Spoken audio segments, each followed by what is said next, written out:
mal sagen, ich sei verrückt? Ja! Für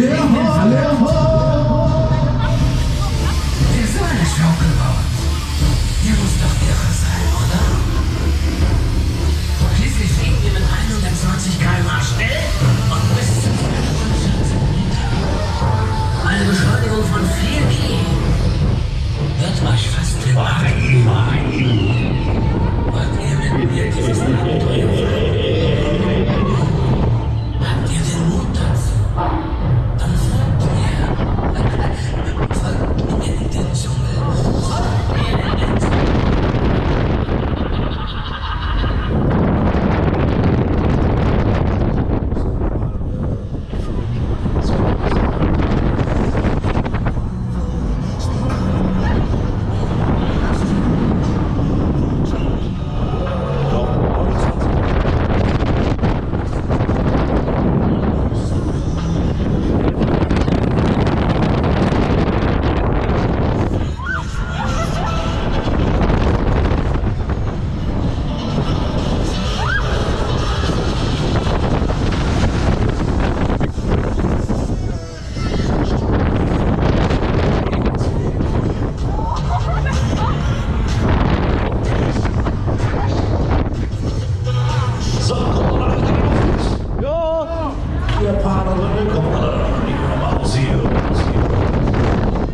Probier's mal mit dem Konga für unsere Strecke.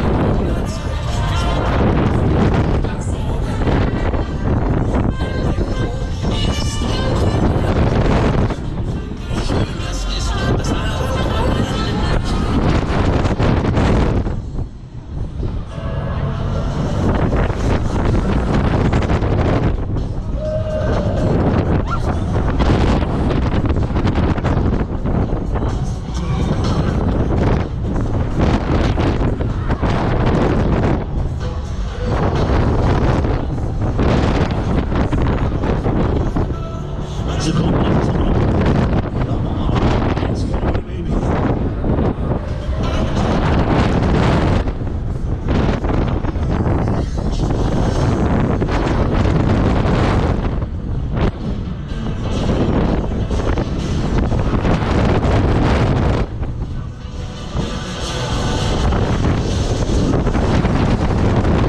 Ist das eine wunderbare Fahrt? Schade, dass schon zu Ende ist.